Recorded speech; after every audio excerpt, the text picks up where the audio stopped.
मैं Rajiv Sharma Divya educators platform पर आपका हार्दिक स्वागत करता हूं।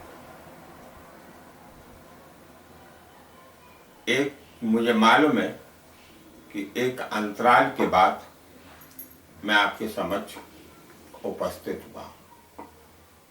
इसके लिए मुझे खेद है। कारण बहुत से रहे थे, लेकिन फिर भी सुबह का लौटा शाम को घर आ जाए तो उसे भूला नहीं पाया जाता। मैं आपके बीच में उपस्थित हो चुका हूं और संपूर्ण पेशवा जो सीरीज चल रही थी, आज उसका पार्ट 13 है।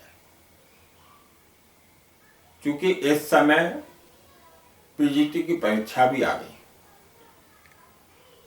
फिर उसके बाद में पीजीटी की उत्तर प्रदेश माध्यमिक शिक्षा परिषद बोर्ड से जगह और निकलने वाली है और उसके बाद में पीजीटी के लिए जीआईसी का फॉर्म आने वाला है। अतः कॉन्सिक्वेंटली जो है ये परीक्षाएं नेक टू नेक जुड़ी हैं और मैं आपसे वचन देता हूं कि पीजीटी के लिए पूरी हिस्ट्री की क्लासेस आपके लिए उपस्थित फ्री ऑफ कॉस्ट में कराऊंगा। इसी के लिए मैं असल में वर्क कर रहा था।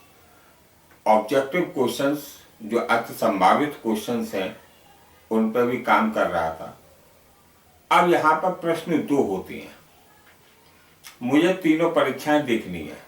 उत्तर प्रदेश माध्यमिक शिक्षा परिषद बोर्ड से तो केवल और मात्र केवल हिस्ट्री के पेपर आना है, लेकिन जीआईसी का पेपर में जीएस भी आना है। इसलिए मैंने हिस्ट्री और जीएस के लिए अलग अलग दिनों में, जिसकी घोषणा मैं कल करूंगा कि किस दिन क्या मुझे देना है, उस दिन मैं देने की कोशिश करूंगा।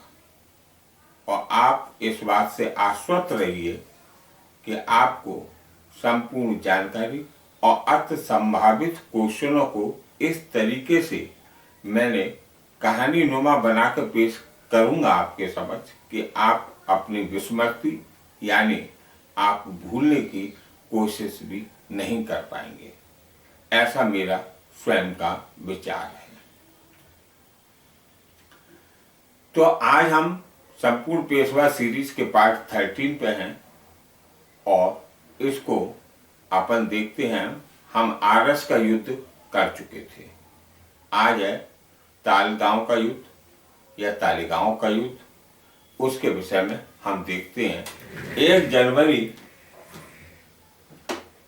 1779 यानी 1779 को तालागांव का युद्ध हुआ था। कहीं कहीं किताब में आपको तालगांव भी लिखा हुआ मिल जाएगा।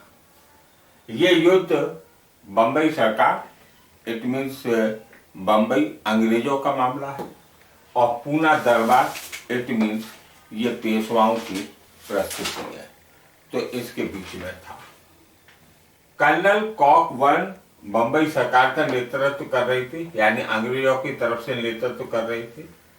और बंबई सरकार चाहती थी कि राघोबा यानी रघुनाथ राव मराठा पेशवा बने, क्योंकि बंबई सरकार ने रघुनाथ राव से बहुत पैसा ले रखा था। समय था 1 जनवरी 1779 का और जगह थी तालागांव का मैदान और यहाँ पे युद्ध होता है। आरस के युद्ध में एक खासियत यह रही थी कि सांप का, यानी सांप मैं बोल रहा हूँ, उसका मतलब अंग्रेजों का मराठों ने फन तो कुचल दिया था, लेकिन अधमरा बना के छोड़ दिया था। तालगांव का युद्ध हो रहा था। युद्ध में एक ओर बंबई की सरकार थी और जबकि दूसरी ओर पूना के पेशवा माधव नारायण राव थे। बंबई सरकार की ओर से अंग्रेजों का नेतृत्व कर्नल कॉकबर्न कर रहे थे और उस जहां आरस के युद्ध में अंग्रेजों को पराजित करके छोड़ दिया था, यानी अंग्रेजों को अधमरा कर दिया गया था।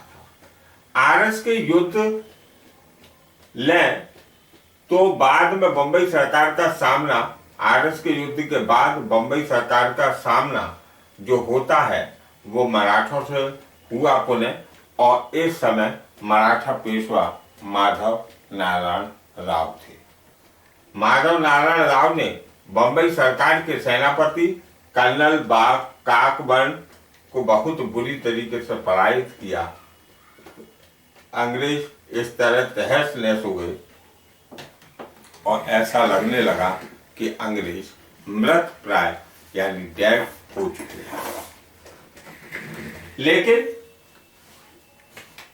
अंग्रेज तो अंग्रेज ही थे और वह स्वयं पराजित होकर होता हुआ देखकर, सब कुछ हारते हुए देखकर उन्होंने पूना दरबार के साथ में एक अपमानजनक संधि कर ली और इस संधि का नाम था बड़गांव की संधि, जो कि 1779 में हुई।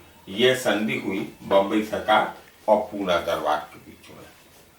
बंबई ये बहुत ज्यादा अपमानजनक संधि थी अंग्रेजों के लिए, फिर भी हुई।